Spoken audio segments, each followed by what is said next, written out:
Shalom, selamat pagi saudaraku. Senang dan bahagia rasanya karena masih bisa menyapa saudara di pagi yang indah ini. Doa dan harapan saya bahwa saudara semua dalam keadaan sehat, dalam keadaan baik, tentunya penuh dengan sukacita, diberkati Tuhan untuk sepanjang hari ini. Saudara yang dikasihi Tuhan, kita bersyukur pagi ini kita masih diberikan waktu oleh Tuhan untuk bersama-sama menikmati persekutuan yang indah ini. Namun sebelumnya mari kita mempersiapkan hati untuk membuka diri, dituntun oleh Tuhan untuk mengerti kebenaran yang kita terima pagi ini. Kita berdoa saudara. Bapa di surga, kami mengucap syukur untuk kebaikan-Mu, kasih-Mu dan kesetiaan yang sudah menyertai memimpin kami sepanjang malam dan menganugerahkan kepada kami hidup baru pagi ini. Berkati dan pimpinlah kami oleh Roh Kudus-Mu ya Tuhan, sehingga kami boleh berjalan dalam kemenangan Kristus di sepanjang hari ini. Dalam nama Tuhan Yesus kami berdoa. Amin. Saudara yang dikasihi Tuhan, pagi ini kita bersyukur karena Tuhan memberikan kita kesempatan boleh menikmati persekutuan dengan firman Tuhan pagi ini. Dan kebenaran firman yang akan kita renungkan, saya siapkan satu ayat dari kitab Roma pasal 12 ayat 21, saudara, demikian bunyinya. Janganlah kamu kalah terhadap kejahatan, tetapi kalahkanlah kejahatan dengan kebaikan. Itu yang akan kita renungkan. Topik renungan kita pagi ini adalah mengalahkan kejahatan dengan kebaikan. Amsal pernah berkata saudara, kebencian akan menimbulkan pertengkaran, tetapi kasih akan menutupi segala pelanggaran. Puji Tuhan saudara. Ada seorang pria kulit putih Amerika namanya Joey saudara. Pada dia sedang masuk sebuah restoran di London. Peristiwa ini terjadi di London. Begitu dia masuk, ia melihat ada seorang pria tua berkulit hitam duduk di pojok restoran tersebut. Lalu dengan lantang dia berteriak, "Pelayan," dia katakan, "saya akan traktir semua orang yang ada di restoran ini, kecuali orang tua berkulit hitam yang di sana," dia katakan saudara. Ucapan itu dia sampaikan dengan begitu lantang. Lalu pelayan itu melayani permintaan pria itu. Lalu mendengar perkataan pria berkulit putih itu, pria Amerika berkulit hitam itu sudah dia tersenyum. Lalu dia katakan, "Terima kasih anakku," dia katakan.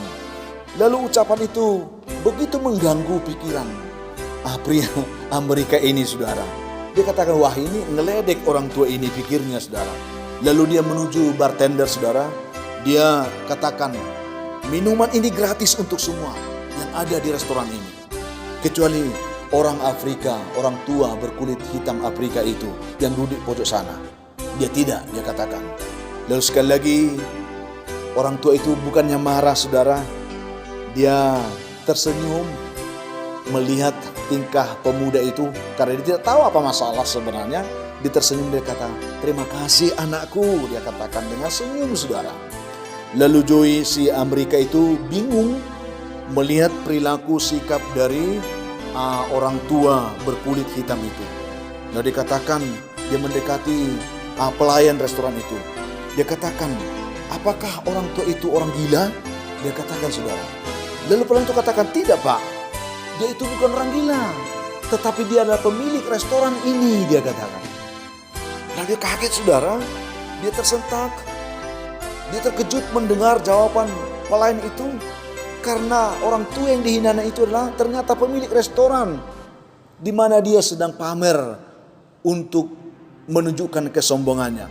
Saking malunya saudara, ia langsung berdiri, ia langsung pergi keluar dari restoran dan dia menyeberang jalan saudara. Dia malu, begitu sangat malu saudara. Lalu ketika dia menyeberang, sebuah mobil yang sedang kencang tiba-tiba menabraknya, langsung mobil itu kabur. Artinya tabrak lari saudara. Lalu perempuan itu, pria ini terlentang di jalan begitu saja dan tidak ada seorang pun yang peduli. Dia sudah luka parah, orang tidak mau peduli saudara.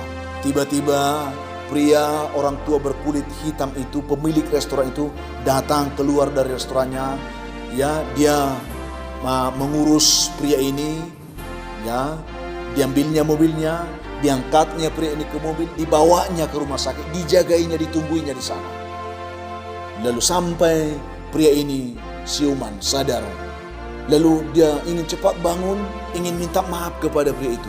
Tetapi pria tua itu katakan, "Sudahlah anakku, aku sudah lebih dulu memaafkan." Dari awal aku tidak benci kamu. Aku memaafkanmu. Lalu dia tertunduk malu, saudara. Lalu dirawat di rumah sakit itu beberapa hari. Lalu setelah dia bisa diperbolehkan keluar dari rumah sakit, dia ke bagian kasir. Dan di sana dia melihat daftar pembayarannya yang begitu besar. Tetapi di bawah kwitansi itu dikatakan, sudah lunas dibayar. Saudara yang dikasih Tuhan, dia kaget. Siapa yang bayar? Lalu ditanya, siapa yang bayar?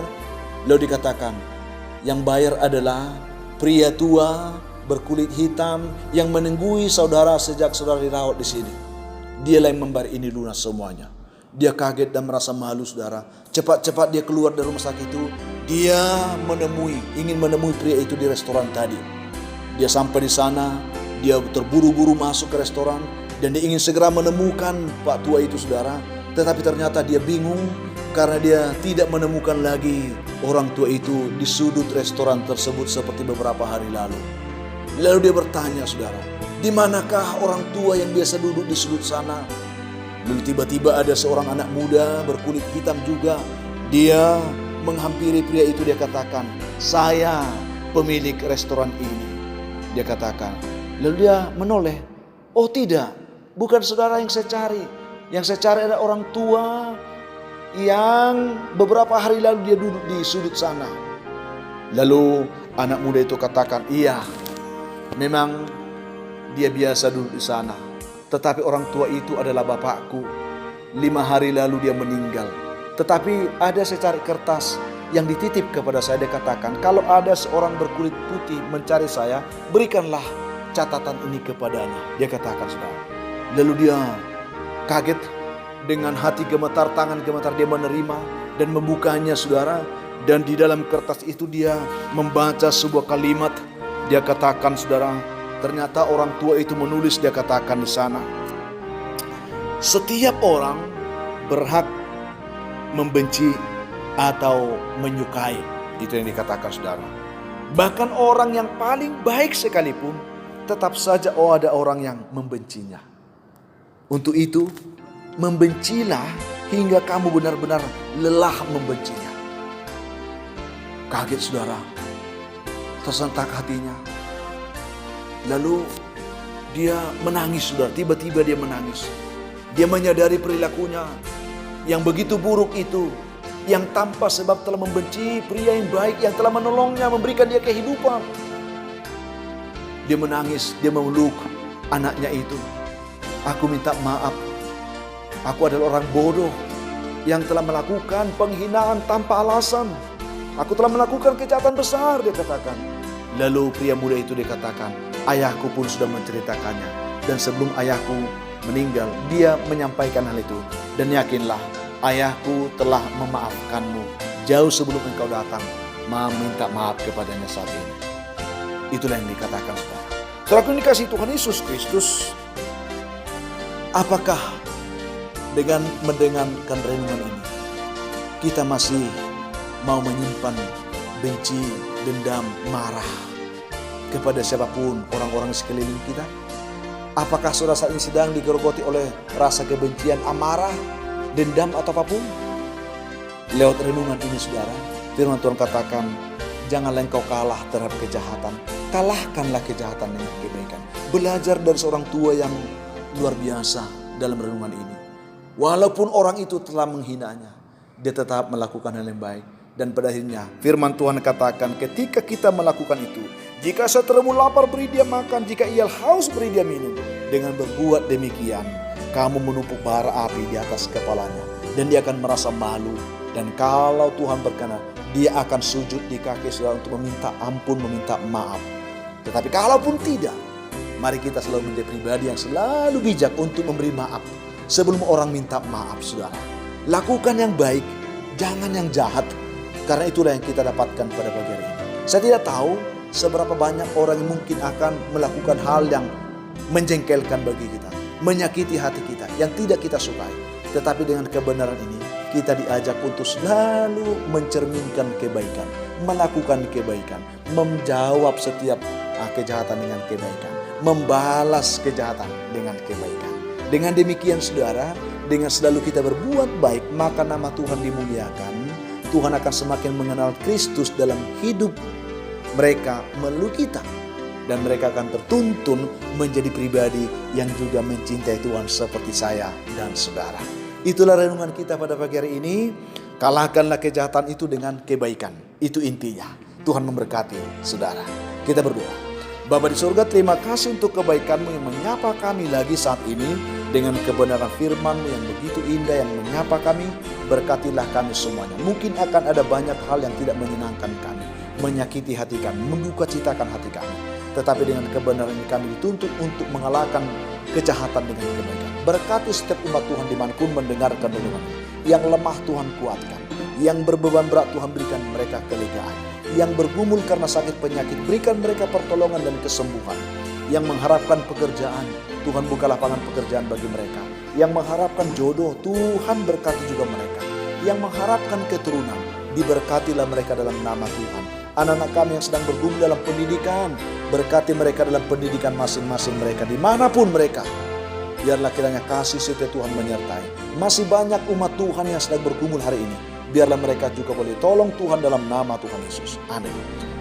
Saudaraku yang dikasihi Tuhan, apapun keadaan hidup yang mungkin saudara akan hadapi hari ini, saya hanya ingin berpesan, tetaplah semangat, jadilah kuat, bersukacitalah senantiasa dalam Tuhan, mengucap syukurlah saudara atas segala sesuatu. Itu dikehendaki Tuhan dari kehidupan saudara. Dan kalau saudara mempunyai beban dan pergumulan hidup yang berat, dan saudara benar-benar rindu didoakan, hubungi kami saudara nomor telepon yang tertera di layar saudara.